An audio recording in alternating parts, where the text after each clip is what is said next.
नमस्कार बच्चों, मेरा नाम मीनाक्षी शर्मा है और मैं आपकी हिंदी टीचर हूँ।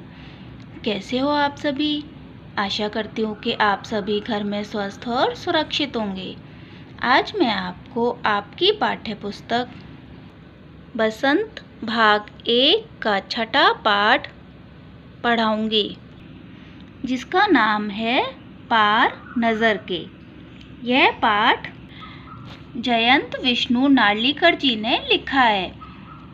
यह गद्य विधा में लिखा हुआ है और ये कहानी है, काल्पनिक कहानी है। इसमें क्या है, एक बच्चा है इस कहानी में जिसका नाम क्या है, छोटू, और जो मंगल ग्रह पर जमीन के नीचे घर बने हुए घरों में रहते हैं। और वो उसके पापा क्या हैं, वो वहाँ पर काम करते हैं, तो वो सुरंगनुमा रास्ते से ऊपर आके काम करते हैं। इसी के बारे में बताते हुए इस कहानी में उन्होंने लिखा है। आइए इस रोमांचक कहानी को मिलकर पढ़ते हैं। पाठ 6 पार नज़र के। वह एक सुरंगनुमा रास्ता था। सुरंगनुमा कैसा होता है, जो जमीन के अंदर बनाया जाता है। आम आदमी के लिए इस रास्ते से होते हुए जाने की मनाही थी। मतलब हर कोई आदमी उस रास्ते से नहीं जा सकता था। लेकिन छोटू ने एक दिन अपने पापा का सिक्योरिटी पास लिया और जा पहुंचा सुरंग में। फिर क्या हुआ, लेकिन छोटू जो था उसको बड़ी जिज्ञासा रहती थी उसमें जाने की। तो उसने क्या किया, अपने पापा का सिक्योरिटी सुरक्षात्मक पास लिया और फिर सुरंग में पहुंच गया। उस पास के द्वारा ही उस सुरंग में जाया जा सकता था। छोटू, कितनी बार कहा है तुमसे कि उस तरफ मत जाया करो, फिर पापा क्यों जाते हैं उस तरफ रोज़ रोज़? तो उसकी मम्मी डांट रही है कि आप छोटू, तुमको कितनी बार मना किया है कि तुम उस तरफ मत जाया करो। तो फिर छोटू कहता है कि फिर लेकिन पापा क्यों जाते हैं उस तरफ रोज़ रोज़? पापा को काम पर जाना होता है, मम्मी ने कहा। रोजाना यही वार्तालाप हुआ करता था, यही बातचीत हुआ करती थी। वार्तालाप में बातचीत छोटू की माँ और छोटू के बीच। किस किस के बीच होती थी? छोटू की माँ और छोटू के बीच। छोटू जिद करता था और उसकी माँ उसको मना करती थी वहाँ जाने के लिए। उस तरफ एक सुरंगनुमा रास्ता था और छोटू के पापा इसी सुरंग से होते हुए काम पर जाया करते थे। उस तरफ कैसा रास्ता था? एक सुरंग बनी हुई थी, सुरंगनुमा। और छोटू के पापा क्या करते थे, इस सुरंग से होकर काम पर जाते थे। आम आदमी के लिए इस रास्ते से जाने की मनाही थी। मतलब जो आम आदमी होता है, आम जनता के लिए इस रास्ते से जाना मना था। चंद चुनिंदा लोग ही इस सुरंगनुमा रास्ते का इस्तेमाल कर सकते थे और छोटू के पापा इन्हीं चुनिंदा लोगों में से एक थे। चुनिंदा माने चुने हुए, चंद माने कुछ चुने हुए लोग ही इस सुरंगनुमा रास्ते का प्रयोग कर सकते थे। और छोटू के पापा क्या थे? इन्हीं चुने हुए लोगों में से एक थे, क्योंकि वो इस सुरंग के रास्ते से ही अपने काम पर जाते थे। आज छुट्टी थी और छोटू के पापा घर पर ही आराम फरमा रहे थे। नज़र बचाकर चोरी छिपे छोटू ने पापा का सिक्योरिटी पास हथिया ही लिया और चल दिया सुरंग की तरफ। आज क्या था, छुट्टी के दिन पापा क्या कर रहे थे? घर पर आराम कर रहे थे। और उनसे नज़र बचाकर चोरी छिपे छोटू ने क्या किया, पापा का सिक्योरिटी पास छुपा लिया, ले लिया और सुरंग की तरफ चल दिया। वैसे तो उनकी पूरी कॉलोनी ही जमीन के नीचे बसी थी। उनकी कॉलोनी कहाँ बसी थी? मंगल ग्रह पर जमीन के नीचे। यह जो सुरंगनुमा रास्ता था, अंदर दिए जल रहे थे, उसके अंदर क्या चल रहे थे? दीपक जल रहे थे। और प्रवेश करने से पहले एक बंद दरवाजे का सामना करना पड़ता था। वहाँ पे क्या था? एक दरवाज़ा था और दरवाजे में एक खांचा बना हुआ था। एक खांचा मतलब एक स्थान बना हुआ था। छोटू ने खांचे में कार्ड डाला, तुरंत दरवाज़ा खुल गया। जैसे आप एटीएम देखें आपने, एटीएम में भी एक जब पैसे निकालने जाते हैं तो हम अपना कार्ड एक खांचे में एक जगह में डालते हैं, तभी वहाँ से फिर उसके बाद हम उसमें सूचना भरते हैं, तभी उसमें से पैसे निकलते हैं। तो उसी प्रकार ये जो दरवाज़ा था उसमें एक खांचा बना हुआ था, उसमें कार्ड डालो तो दरवाज़ा खुल गया। छोटू ने सुरंग में प्रवेश किया। अंदर वाले खांचे में सिक्योरिटी पास आ पहुंचा था। बाहर से डाला और अंदर पहुंच गया दरवाज़ा खुलते ही, और उसे उठा लिया। जैसे ही उसने उस कार्ड को अंदर से उठाया और कार्ड उठाते ही क्या हुआ, दरवाज़ा बंद हो गया। छोटू ने चारों तरफ नज़र दौड़ाई। सुरंगनुमा वह रास्ता ऊपर की तरफ जाता था। छोटू ने चारों ओर देखा तो कि वह जो सुरंगनुमा रास्ता था वह कहाँ जा रहा था, ऊपर की तरफ जा रहा था, यानी ज़मीन के ऊपर का सफ़र कर आने का मौका मिल गया था उसको। मगर कहाँ, मौका हाथ लगते ही फिसल गया। उसने सोचा कि आज तो मैं ज़रूर देख के आऊँगा कि इसमें यह रास्ता कहाँ जाता है और इसमें क्या है। लेकिन जैसे ही उसको ये मौका मिला और हाथ लगते ही वह फिसल गया, मतलब उसका मौका उसने गंवा दिया। सुरंग में जगह जगह लगाए निरीक्षक यंत्रों की जानकारी छोटू को नहीं थी। सुरंग में क्या लगे हुए थे, यंत्र लगे हुए थे निरीक्षण करने वाले। इनकी जानकारी छोटू को नहीं थी। मगर छोटू के प्रवेश करते ही पहले निरीक्षक यंत्र में संदेहास्पद स्थिति दर्शाने वाली हरकत हुई। इतने छोटे कद का व्यक्ति सुरंग में कैसे आया, जो उसमें यंत्र लगे हुए थे। तो छोटू के प्रवेश करते ही उनको शक हो गया उस यंत्र को, और उसमें ऐसी संदेह की, शक की स्थिति दर्शाने वाली हरकत हुई। वो यंत्र में सोचने लगा कि इतने छोटे कद का व्यक्ति, इतना छोटा व्यक्ति सुरंग में कैसे आया। दूसरे निरीक्षक यंत्र ने तुरंत छोटू की तस्वीर खींच ली, और वहाँ पे बहुत सारे यंत्र लगे हुए थे। तो दूसरे यंत्र ने क्या करा, छोटू की फ़ोटो खींच ली, और किसी एक नियंत्रण केंद्र में इस तस्वीर की जांच की गई और खतरे की सूचना दी गई।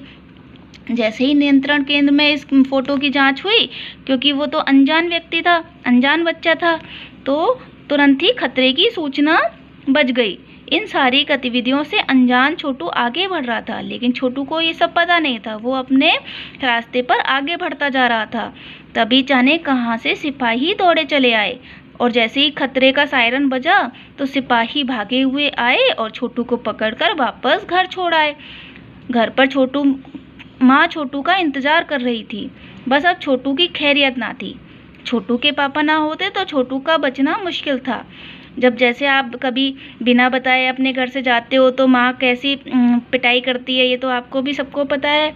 तो माँ क्या कर रही थी, अगर छोटू के पापा ना होते तो छोटू की आज छोटू नहीं बचता, उसकी खूब धुनाई होती। तो छोटू के पापा ने उसको बचा लिया। छोड़ो भी, मैं इसे समझा दूंगा सब। तो उन्होंने छोटू की मम्मी से कहा कि छोड़ दो, मैं इसे समझा दूंगा, अब वह ऐसी गलती कभी नहीं करेगा। पापा ने छोटू को बचा लिया। बोले, छोटू, मैं जहाँ काम करता हूँ ना, वह क्षेत्र जमीन से ऊपर है। आम आदमी वहाँ नहीं जा सकता, क्योंकि वहाँ के माहौल में जी ही नहीं सकता। उन्होंने बताया कि मैं जहाँ पे काम करता हूँ वह ज़मीन से ऊपर है, और वहाँ पर हर कोई नहीं जा सकता, क्योंकि वहाँ का माहौल अलग है। तो फिर आप कैसे जाते हैं वहाँ? छोटू का सवाल लाजिमी था। तो फिर छोटू ने पूछा, तो जब वहाँ आम आदमी नहीं जा सकता तो आप कैसे जाते हैं? मैं वहाँ एक ख़ास किस्म का स्पेस सूट पहन कर जाता हूँ। तो उन्होंने बताया कि मैं वहाँ पर एक विशेष प्रकार का स्पेस सूट यानी अंतरिक्ष में पहनने वाला वस्त्र, तो वो पहन कर जाता हूँ। इस स्पेस सूट से मुझे क्या मिलती है? ऑक्सीजन मिलती है, जिससे मैं सांस ले सकता हूँ। इसी स्पेस सूट की वजह से बाहर की ठंड से मैं अपने आप को बचा सकता हूँ। खास किस्म के जूतों की वजह से ज़मीन के ऊपर मेरा चलना मुमकिन होता है। मैं वहाँ पे क्या पहनता हूँ? एक अलग प्रकार के जूते पहनता हूँ, जिससे वहाँ की ज़मीन पर मैं चल सकता हूँ। ज़मीन के ऊपर चलने फिरने के लिए हमें एक विशेष प्रकार का प्रशिक्षण दिया जाता है, ट्रेनिंग दी जाती है। छोटू सुन रहा था।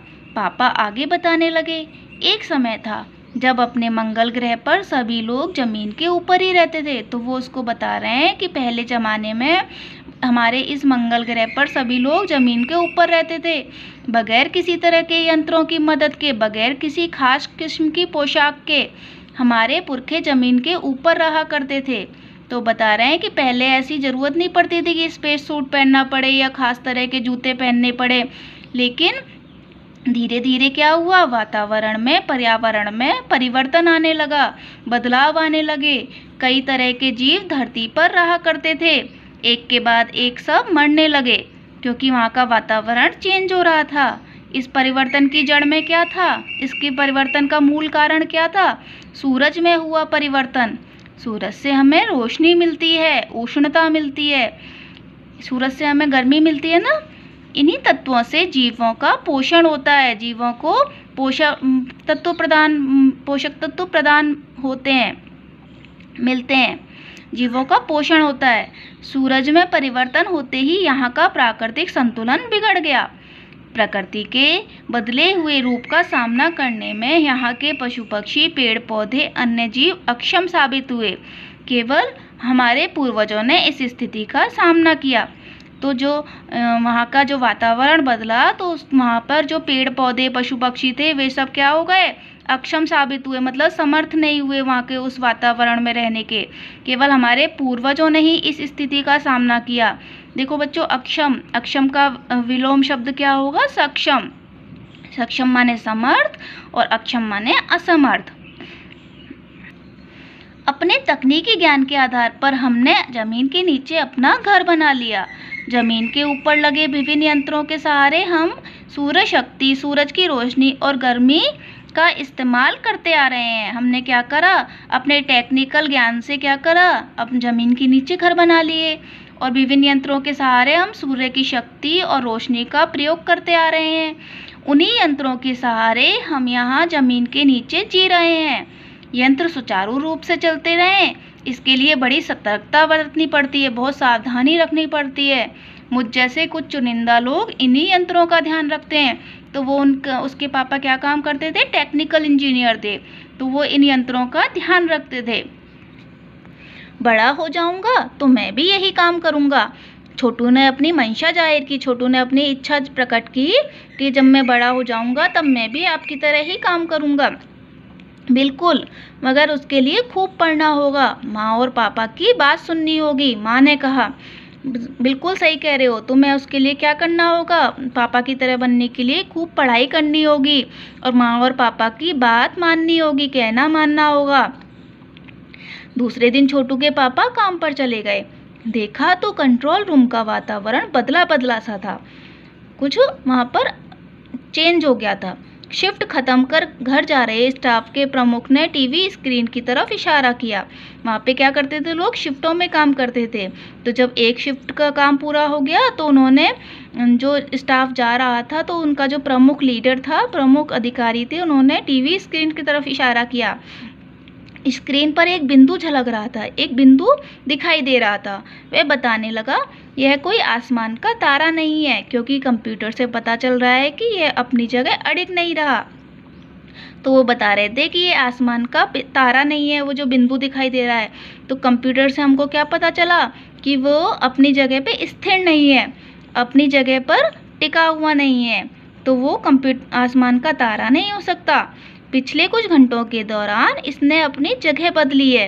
कंप्यूटर के अनुसार यह हमारी धरती की तरफ बढ़ा चला आ रहा है, ये हमारे मंगल ग्रह की तरफ बढ़ा चला आ रहा है। अंतरिक्ष यान तो नहीं है? छोटू के पापा ने अपना संदेह प्रकट किया। तो छोटू के पापा ने कहा कि कहीं ये अंतरिक्ष यान तो नहीं है? संदेह हमें भी है, आप इस पर अब बराबर ध्यान रखिएगा। तो वो कह रहे हैं, जो अधिकारी थे, कि हमें भी इसी बात का शक है, अब आप इसका ध्यान रखिएगा इस पर। छोटू के पापा सोच में डूब गए। क्या सचमुच अंतरिक्ष यान होगा? कहाँ से आ रहा होगा? सौरमंडल में हमारी धरती के अलावा और कौन से ग्रह पर जीवों का अस्तित्व होगा? तो उनके मन में अनेक प्रकार के प्रश्न उठ रहे हैं। कैसे हो सकता है? और अगर होगा भी तो क्या इतनी प्रगति कर चुका होगा कि अंतरिक्ष यान छोड़ सके? वैसे तो हमारे पूर्वजों ने भी अंतरिक्ष यानों, उपग्रहों का प्रयोग किया था, मगर अब हमारे लिए यह असंभव है।